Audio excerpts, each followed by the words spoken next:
Hey, muy buenas amigos y bienvenidos a un canal más, bueno, a un vídeo más de Artistbox.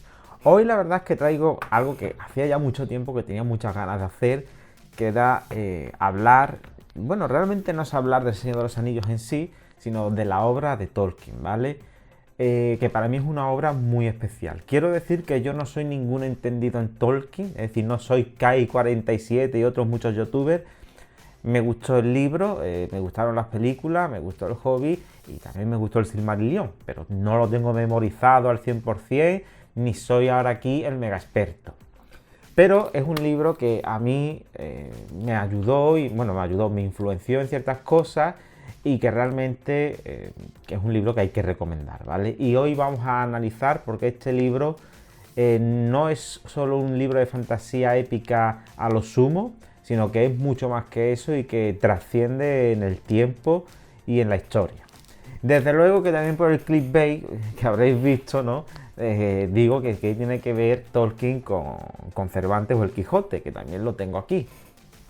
Otro libro que es una maravilla de la literatura universal, que tampoco soy experto en el Quijote, no creéis que ahora yo me pongo aquí a leer libros, ¡ay, porque soy un super lector! No, el Quijote siempre lo he ojeado y he ido pues a capítulos que sí me gustan y poco más, ¿vale? Para entender un poco lo que era la visión de Cervantes, su literatura. Y aquí lo que vamos a ver es si hay algún parecido realmente entre Don Quijote de la Mancha y El Señor de los Anillos, ¿vale? Para no variar, he tenido que tomar, no son notas, pero sí los puntos que quiero tratar, porque sé que si no se me van a olvidar. Es decir, sé que se me van a pasar, sé que se me van a ir, y en fin, no es lo que yo quiero, ¿vale? Tampoco es que vayamos a hablar aquí de la vida y obra, bueno, de la obra sí, pero de la vida de Tolkien, no, porque entonces el vídeo nos quedaría extremadamente largo. Sí que es verdad que nació en Sudáfrica y finalmente estuvo viviendo en Inglaterra. Era católico, era bastante conservador y también es que es cierto que fue una persona muy religiosa y de hecho fue católico. Creo que no tenía que tener un carácter muy fácil de llevar este hombre, porque se casó con su mujer, evidentemente, porque ésta se hizo católica, si no se lo hubiese pensado dos veces. Y también es una persona que tuvo algunos amigos de la literatura que creo que llegó a sentir un poco de envidia, es decir, sobre todo por Lewis, que fue el que escribió las Crónicas de Narnia, que también hablaré algún día de las Crónicas de Narnia en este canal, ¿vale? Y de todo el simbolismo que tiene, cristiano y demás. No es de su vida de lo que quiero hablar, sino de sus influencias, es decir, qué es El Señor de los Anillos, en qué está influenciado y qué tipo de obra literaria es y si podemos encajarla realmente en una. Una de las principales cosas que vemos en El Señor de los Anillos es la naturaleza, es decir, Tolkien estuvo viviendo en una ciudad durante mucho tiempo, pero finalmente también estuvo viviendo en el campo y en su infancia vivió en el campo. Y ese cariño, ese amor que tiene por la naturaleza la vamos a ver impregnada siempre en El Señor de los Anillos. Cuando se llega a Rivendell, cuando se lleva a cualquier ciudad elfa, hay un deleite de los personajes en aquel lugar mágico, en aquella belleza de la naturaleza, que es evidente el mismo amor que sentía Tolkien. No solo que lo sintiese, sino que podemos ver que para Tolkien la naturaleza era casi un espacio sagrado, casi sacro, donde él podía ir, podía descansar, podía quitarse prácticamente sus males, meditar, escribir, y la naturaleza era casi como un refugio para él, que precisamente es lo que son las grandes ciudades elfas en El Señor de los Anillos. También tendríamos que hablar de lo que es la religión, que esto es muy importante. Tolkien siempre sabemos que fue católico y hace algunas referencias a que su obra en muchos aspectos es una obra católica, pero su visión católica está como muy diluida en toda esa aventura y en todos esos mitos que van a englobar El Señor de los Anillos. Esto, por ejemplo, Arwen y Aragorn.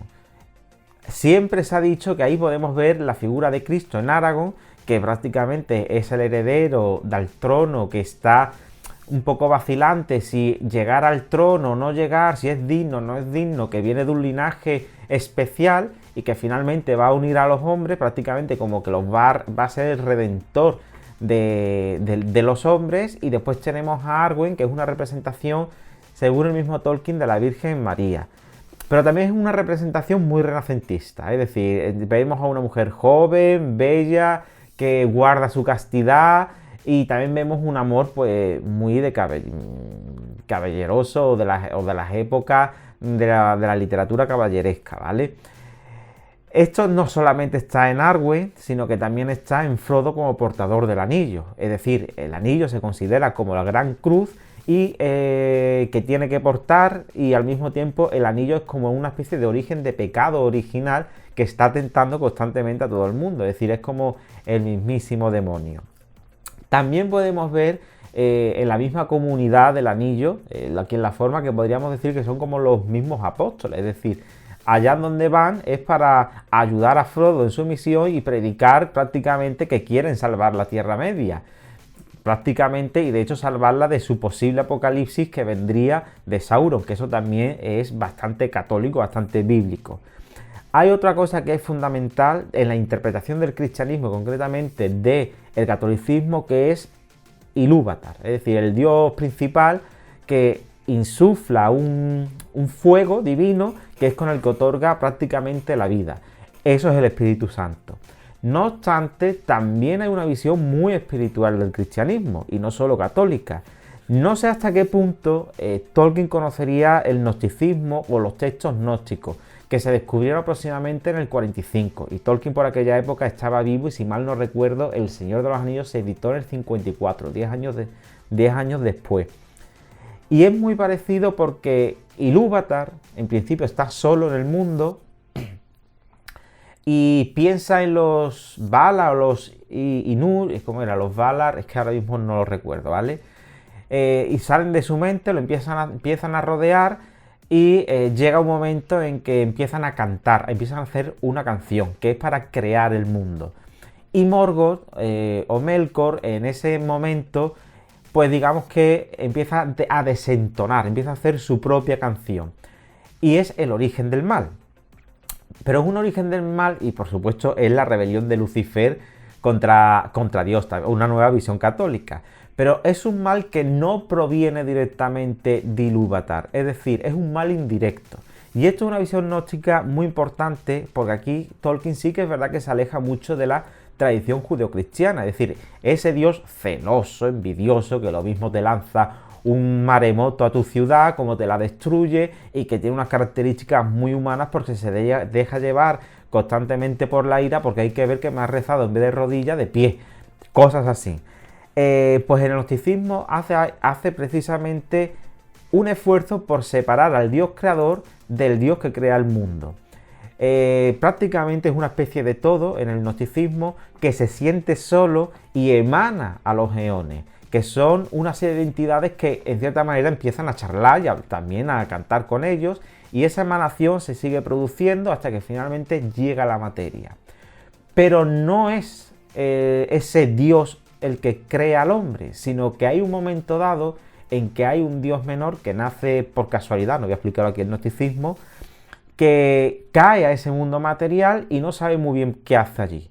No se sabe si empieza a crear la materia o bien por ignorancia o por celos de lo que ve arriba de él, que sería el Dios creador. Y entonces encierra al hombre en la materia, y ese sería como el Dios del Antiguo Testamento. Y Tolkien aquí hace algo muy similar, es decir, disculpa a Ilúvatar del mal y se lo da a Melkor. Es decir, el mal viene porque hay un ser arrogante, no porque haya un dios celoso que va mandando tormentas y que tiene que poner a todo el mundo a prueba. No, Ilúvatar no pone a nadie a prueba. Las pruebas terminan viniendo solas porque existe la posibilidad de el libre albedrío y por tanto de caer en el pecado. Pero en ningún momento Ilúvatar es ese dios celoso del Antiguo Testamento. Otra cosa que es muy importante son los mitos, sobre todo los mitos celtas. Está influido evidentemente por los Eddar, el Anillo de los Nibelungos, el poema de Beowulf, que lo llegó incluso a traducir, si mal no recuerdo, y por supuesto la mitología griega. Todo el Señor de los Anillos prácticamente es una epopeya que parece Ulises y los argonautas, es decir, se encuentran con 1000 dificultades, 1000 tentaciones, 1000 retos que tienen que superar, y esa epopeya, esa visión de el destino y los héroes que no pueden escapar de él o que están destinados a cumplir su destino, que es muy clásico y de la mitología clásica, también está en El Señor de los Anillos. Evidentemente Tolkien también hace su interpretación de esto, que está aquí, ¿vale? Y ahora aquí podríamos empezar a hablar de lo que serían las influencias más cercanas de su época. Para empezar, siempre se ha dicho que el anillo único representaba la bomba nuclear. Y esto es muy importante, es decir, Tolkien participó en la Primera Guerra Mundial. Tolkien estuvo viviendo en la Segunda Guerra Mundial. Y Tolkien prácticamente también conoció parte de la Guerra Fría, la ascensión de la Unión Soviética, y vivió hasta creo que los años 73, hasta el año 73. Es decir, que vivió en el siglo XX, y el siglo XX precisamente se caracteriza por ser un siglo muy convulso que daría más adelante un pesimismo, un posmodernismo que nos lleva a una especie de nihilismo. Y ese pesimismo, esa incluso, realmente es melancolía. Es decir, El Señor de los Anillos, toda su obra es profundamente melancólica. Es incluso a veces un poco triste. Y yo creo que es por la época que le tocó vivir a Tolkien. No voy a hablar de las influencias también de las novelas caballerescas de la Edad Media, porque también están aquí. Pero después también tenemos otra visión moderna, aparte de los textos de Nag Hammadi y este pesimismo del siglo XX, que también influyó mucho en Tolkien. Siempre se ha dicho que Tolkien crea los lenguajes un poco influenciados por diferentes lenguas que habían en el norte de Europa. Es cierto, no voy a explicar ahora cuáles son porque eran bastantes y no me sale el nombre. Pero es que también en la época de Tolkien estaba la filosofía de Wayne Hester, bueno, lo dejo por aquí este hombre, ¿vale? Que decía que los límites de mi mundo son los límites del lenguaje.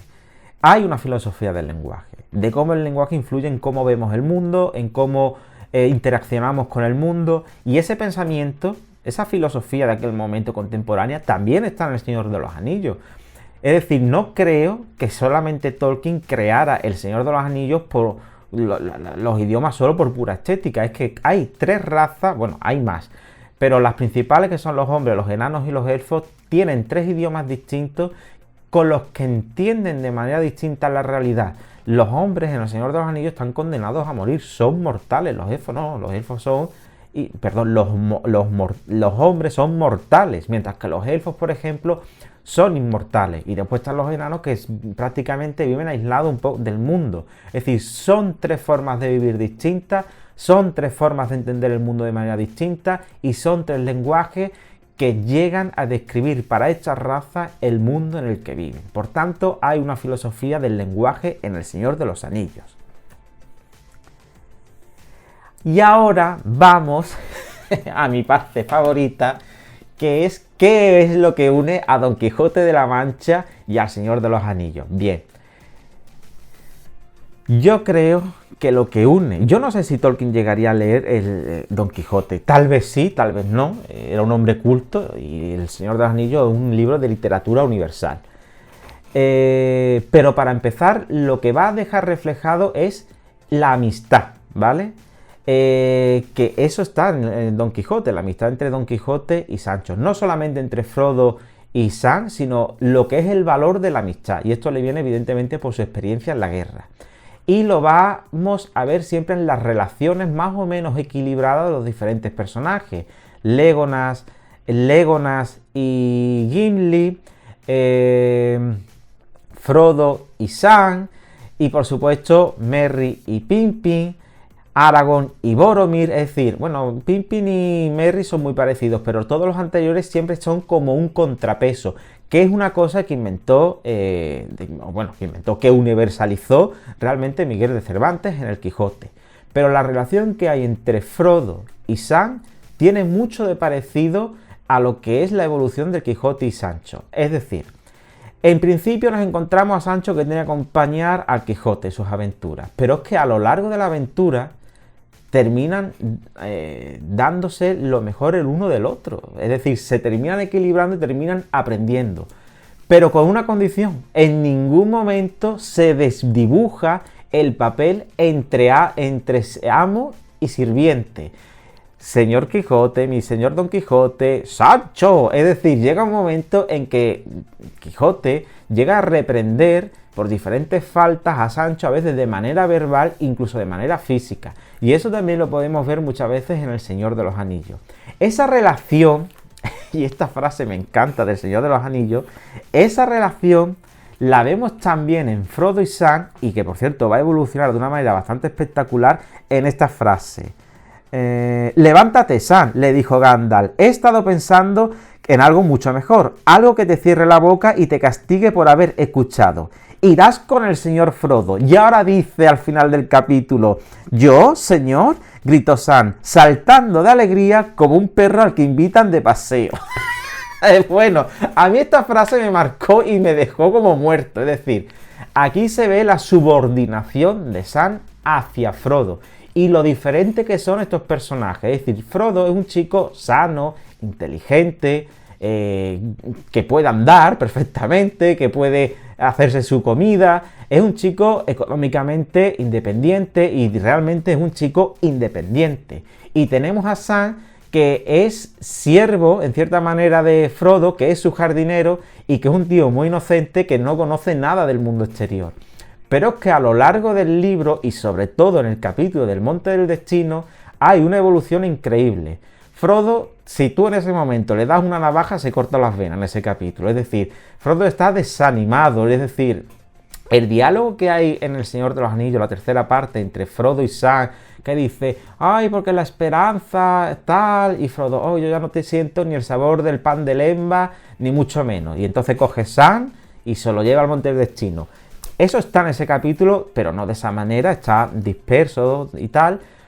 Pero la evolución es que Frodo se ha vuelto dependiente de Sam, ya no puede dar ni un paso, y Sam se acaba de transformar en un individuo autosuficiente, fuerte, que se da cuenta de que ya no es que Frodo sea mi señor o deje de ser mi señor, no, es que me he embarcado en esta epopeya, no sé ya muy bien cómo, y si Frodo no puede terminar el papel, lo tengo que terminar yo. Es decir, mi papel aquí ya no es ser siervo de Frodo, es que está trascendiendo su papel más allá de un sirviente. Es más, si mal no recuerdo, creo que Sam llegó a ser alcalde de Hobbiton, aunque esto no lo recuerdo.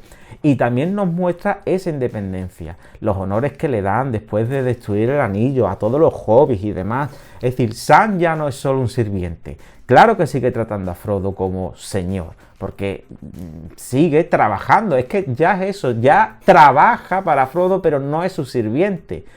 Es un individuo capaz, inteligente, que ha salido de la comarca y capaz de enfrentarse al mundo. Mientras que Frodo, incluso después de terminar la epopeya, va a estar siempre debilitado por haber cargado el anillo, la espada, el espadazo que le clavan. Y esto se ve precisamente cuando van a los puertos grises y dice, pero señor Frodo, usted se va, no sé qué, dice, sí, y mira, Sam, tú no puedes seguir partiéndote por la mitad. Porque yo creo que ahí ya Frodo es muy consciente, esto evidentemente son especulaciones mías, porque yo nunca he hablado con Tolkien, pero me da la sensación que Frodo es como que es consciente que él es ya una carga para el propio Sam.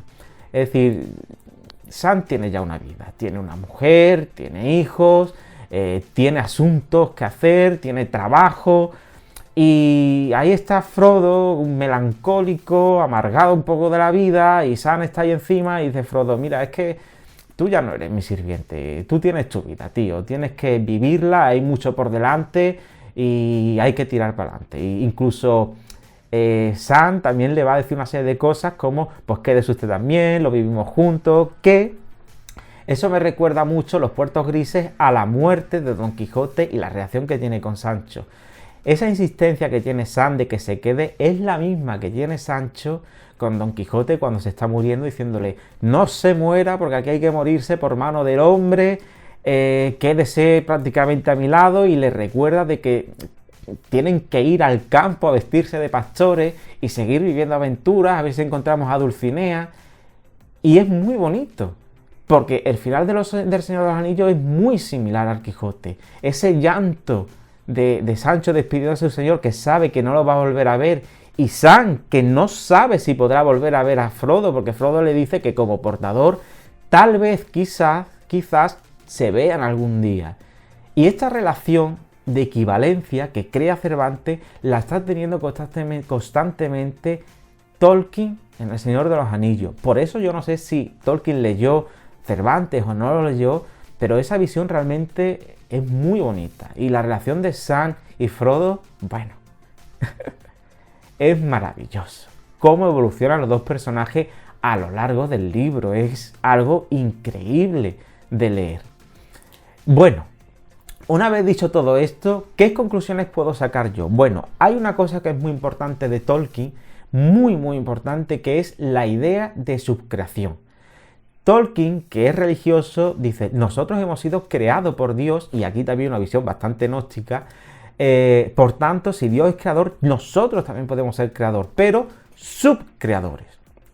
Y Tolkien ve esa capacidad de crear o subcrear a través de los mitos. Para Tolkien el mito no es solo una leyenda que cuenta una historia y una narrativa y una moraleja, no, los mitos son reales tanto y cuanto, aunque no pertenecen a la historia real, son verdaderos. Están en un mundo de las ideas universales en la que se están encajando una serie de virtudes que lo mismo son válidas en Occidente como lo pueden ser en Oriente, en el este, en el oeste, en sur, en el norte. Todo eso son valores que trascienden del mito y que trascienden de la historia y se vuelven atemporales. Es más, El Señor de los Anillos, no El Señor de los Anillos, la obra entera de Tolkien es prácticamente, se le escapa de sus manos, es decir, no la llegó a terminar. También es verdad porque no era muy disciplinado, pero era tan larga, tan vasta y englobaba tanto que para Tolkien le resultaba imposible. Es más, tuvimos que esperar a su hijo Christopher para que él pudiera terminar el trabajo de su padre en muchos aspectos, en recoger las cartas, los apuntes, los dibujos, los no sé qué, los no sé cuántos. Es decir, El Señor de los Anillos es un mito universal y por eso es que ni siquiera Tolkien se pensaba que este libro fuera a tener esta repercusión. Y por eso El Señor de los Anillos es tan fascinante y se diferencian de muchas novelas épicas actualmente que te quieren contar una historia impresionante, con un montón de palabrería. Venga, el ciclo de la Puerta de la Muerte, la Dragonlance, no sé qué, que no son malas historias, pero son eso, historias. Y Tolkien no está contando ninguna historia ni ninguna aventura. Tolkien está diciendo, esta es mi visión del mundo, este es mi pensamiento, esta es mi filosofía y la voy a plasmar literalmente, o mejor me he dicho, de manera literaria en este libro.